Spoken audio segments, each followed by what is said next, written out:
Shalom Bapak Ibu Saudaraku. Kita bersyukur Tuhan pertemukan kita di Sabtu pagi ini.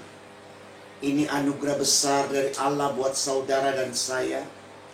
Kita boleh dituntun oleh Tuhan di sepanjang minggu ini. Dan sebelum kita memasuki minggu yang baru, kembali Tuhan perkenankan kita untuk menerima firman-Nya. Mari saudaraku, kita awali dengan doa sebelum kita membaca dan merenungkan firman Tuhan di Sabtu pagi ini. Mari kita berdoa. Tuhan Yesus yang baik, kami sungguh bersyukur kepadamu karena Engkau selalu ada untuk kami dalam kehidupan dari waktu ke waktu. Kami bersyukur karena hadir-Mu selalu memberikan kami semangat, juga kekuatan untuk bisa fight dalam hidup. Bahkan memenangkan semua apa yang kami perjuangkan. Karena Tuhan ada bersama dengan kami. Terima kasih Tuhan Yesus. Berkenan firman di pagi ini semakin mematangkan iman kami.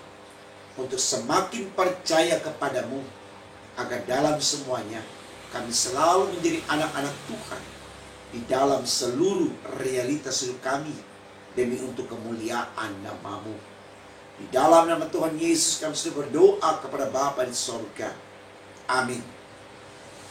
Saudaraku, bacaan Alkitab kita di Sabtu pagi ini terambil dari kitab Amsal 27 ayat 23 sampai dengan 27. Bagian Alkitab ini dibacakan demikian. Kenalilah baik-baik keadaan kambing dombamu. Perhatikanlah kawanan hewanmu. Karena harta benda tidaklah abadi. Apakah mahkota tetap turun-temurun? Kalau rumput menghilang dan tunas muda nampak, dan rumput gunung dikumpulkan, maka engkau mempunyai domba-domba muda untuk pakaianmu, dan kambing-kambing jantan untuk pembeli ladang. Pula cukup susu kambing untuk makananmu dan makanan keluargamu, dan untuk penghidupan pelayan-pelayan perempuan. Saudaraku, tema renungan kita di Sabtu pagi ini dituliskan demikian dalam Sabda Bina Umat, harta benda. Saudaraku, kalau kita berbicara tentang harta benda, yang kita sebut selalu hal-hal yang sifatnya materi, entah itu hewan ataupun juga rumah, kendaraan, dan banyak lagi yang kita sebut itu adalah sesuatu yang menjadi kebutuhan kita secara lahir, secara jasmania, ya. Sesuatu yang memang kita selalu butuhkan sebagai penopang, ya, kekuatan kita untuk bisa melangkah menata kehidupan dari waktu ke waktu, ya. Dengan kata lain, saudaraku, tidak ada satu orang pun yang tidak membutuhkan yang namanya harta benda.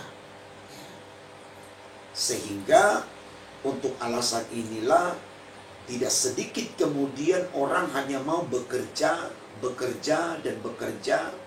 di seluruh waktu yang ada. Dia beri diri hanya untuk bekerja, bisa dibilang 24 jam dari pagi sampai pagi, kemudian dia kerja lagi sampai pagi dan seterusnya.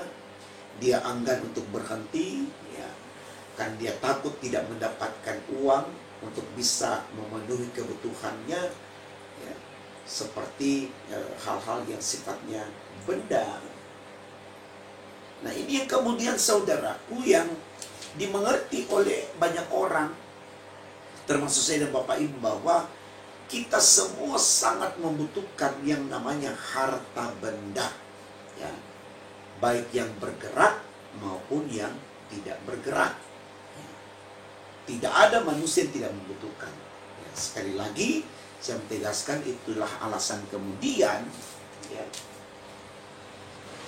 orang-orang terus bersemangat mencari rezeki, katakan demikian, untuk bisa mengadakan atau memiliki harta benda itu tadi. Nah, namun saudaraku, di sini yang menarik kita renungkan adalah ternyata harta benda yang begitu kita butuhkan, kita inginkan, tidak menjadi sesuatu yang bisa dikatakan menjamin kehidupan kita. Artinya bukan dengan kita memiliki harta yang banyak lalu terpenuhi semua kebutuhan kita, tidak, ya. Karena sesuatu yang disebut harta benda selalu memiliki jangka waktu tertentu untuk kemudian tidak lagi bisa dibutuhkan, tidak bisa lagi dipakai, ya. Istilah kata yang dipakai sudah kadaluarsa, ya. Makanya untuk beberapa barang, khususnya makanan ataupun juga elektronik dan seterusnya, selalu ada batas waktu di mana dia harus servis atau diperbaiki, atau kalau makanan sudah tidak bisa lagi dikonsumsi, ya. Ini menunjukkan bahwa benda sebagus apapun, ya, ada masanya, ya. Sehingga ini baik untuk kita renungkan supaya kita mulai belajar untuk menjadi sesuatu yang kekal, ya. Sembari kita cari apa yang kita butuhkan dalam fase yang atau waktu yang singkat, tapi kita tidak menutup diri untuk sesuatu yang sifatnya kekal, ya. Karena kalau kita bicara kekekalan, maka pengertian kita adalah kita akan hidup selama-lamanya, dan itu yang kita butuhkan. Bukan kita hidup lalu kemudian kita masuk dalam kematian dan tidak ada lagi kehidupan yang sesudah kematian, tidak. Tapi kita mau hidup lalu mati, tapi mati itu justru kita menuju kepada kehidupan yang sesungguhnya. Nah, ini baik saudaraku, supaya kita mulai belajar bahwa kita tidak menggantungkan hidup kita dengan harta benda. Karena sekali lagi, harta benda tidak akan membawa kita kepada kehidupan yang kekal, karena dia punya masa kadaluarsa, katakan demikian. Ada masa di mana dia tidak berfungsi lagi. Tapi yang kita mau cari ini harta yang bisa membawa kita kepada kehidupan yang kekal. Dan tidak lain tidak bukan itu adalah iman. Tapi iman, tolong garis bawahi saudaraku, iman di dalam Yesus Kristus. Banyak orang beriman di muka bumi ini, bukan cuma orang Kristen. Tetapi penegasan yang disampaikan di khotbah ini adalah iman yang dibangun di dalam nama Tuhan Yesus, atau iman yang percaya kepada Tuhan Yesus. Bukan iman yang diakui oleh orang-orang di luar sana di konteks yang majemuk, ya. Nah, tujuannya adalah supaya Yesus yang adalah Allah dan yang sudah menjaminkan kita akan selamat, itu akan membawa kita kepada kehidupan yang kekal. Karena saat menjalani hidup ini, kita tidak bergantung pada hal-hal yang jasmani atau harta benda itu tadi. Coba kita lihat bacaan kita saudaraku, dalam ayat 23 dikatakan begini. Kenalilah baik-baik keadaan kambing dombamu, perhatikanlah kawanan hewanmu. Ayat 24, karena harta benda tidaklah abadi, apakah mahkota tetap turun-temurun, ya. Tapi kita lihat ayat 24, karena harta benda tidaklah abadi, ya. Saya udah uraikan dalam renungan di awal tadi, bahwa apapun yang kita miliki dalam pemahaman itu juga sesuatu yang kuat, sesuatu yang luar biasa. Tetap ada masa di mana kemudian benda itu tidak dapat berfungsi lagi, ya. Ya, kita bisa lihat perubahan secara signifikan dalam kehidupan manusia dari waktu ke waktu. Setelah kita temukan ini, muncul ini. Ini sudah enggak kepake lagi, ya. Contoh misalkan seperti di dunia HP gitu, ya. Ketika kita muncul tipe ini, semua orang berebut untuk membeli tipe itu. Tapi ketika dalam waktu yang tidak terlama muncul tipe yang baru, tipe ini ditinggalkan. Walaupun dia canggih pada waktu dia muncul dengan dipublikasikan sebagai barang yang terbaik waktu itu, tapi ketika dalam bulan berikutnya ada tipe yang dipromosikan kembali dan dipublikasikan menjadi benda yang lebih oke daripada yang kemarin, ini ditinggalkan, tidak berharga lagi, tidak berlaku lagi, orang ke sini dan seterusnya berputar. Ada masanya, ada fase di mana dia tidak lagi berdampak baik bagi kita, ya, karena dia kehilangan sesuatu yang spesial dari dirinya atau dari bentuknya dan dari kegunaannya dan seterusnya, ya. Jadi yang di sini baik sekali untuk kita mengerti supaya kendati pun kita memiliki sesuatu, kita tidak aminkan itulah yang kekal, itulah yang abadi. Tapi yang kita mau cari di sini adalah hal yang kita sebut sesuatu yang sempurna, sesuatu yang akan membawa kita kepada kekekalan, ya. Dan apa itu saudaraku? Yaitu harta sorgawi, ya, yaitu bagaimana nanti kelak dalam menjalani hidup ini kita akan masuk ke dalam kerajaan sorga, ya. Karena kita mau memiliki harta sorgawi, bukan harta duniawi, yaitu harta benda, bukan, tapi harta sorgawi. Nah, untuk bisa memiliki harta sorgawi, saudaraku, satu hal yang harus kita tahu dan harus kita miliki, yaitu iman di dalam Kristus. Dan iman yang berbuah, seperti Paulus katakan dalam Filipi 1 ayat 22, kalau aku harus hidup, aku harus memberi buah. Jadi iman yang berbuah, ya, bukan iman yang hanya bisa dilafalkan atau diucapkan, ya. Saya beriman, tidak, tapi kita buktikan bahwa saya sudah berkata saya beriman. Mari kita harus buktikan itu dalam tindakan kehidupan kita sehari-hari, ya. Karena apa? Karena dalam Yakobus pasal 2 ayat 17 dikatakan iman tanpa perbuatan bagaikan mati, artinya tidak ada gunanya, ya. Kita harus menyatakan itu dalam perbuatan, ya. Betul-betul kita mengeksplor diri kita lewat kekuatan potensi yang ada, ya, tetap dengan mengandalkan Tuhan. Jadi kita tidak bekerja hanya karena kita pintar, kita sehat, kita kuat, tapi juga karena kita punya iman.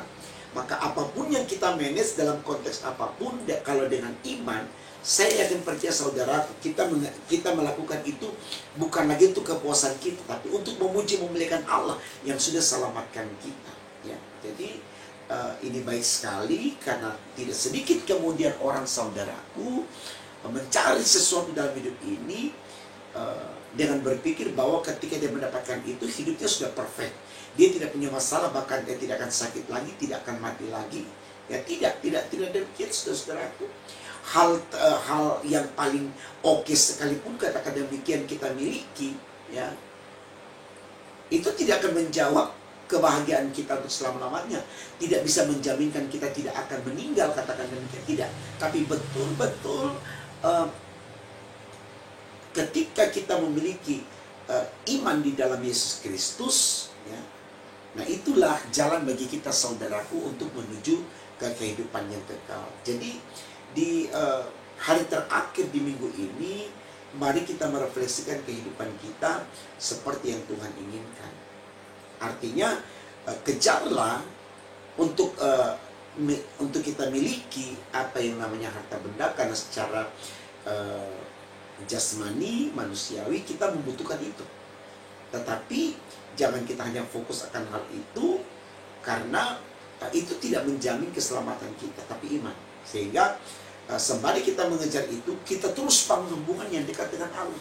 Jangan kita abaikan Allah, jangan kita cuek dengan Allah hanya karena kita merasa sebagai makhluk sosial kita punya kekuatan sosial, dihormati, dipandang, ditakuti, disegani, dan seterusnya. Jangan. Karena ada masa di mana kita akan kehilangan itu, saudaraku. Tidak selamanya kita akan dihormati seperti ketika kita memiliki jabatan itu. Karena ada saat di mana kita lengser atau bahkan kita tidak lagi berfungsi secara aktif sebagai seorang pekerja di lembaga instansi tersebut, karena orang bilang sudah pensiun dan seterusnya. kita akan kehilangan spirit itu lagi. Tapi kalau kita punya iman, kita tidak akan power syndrome. Kita tidak akan kehilangan semangat untuk tetap menyatakan kualitas diri kita.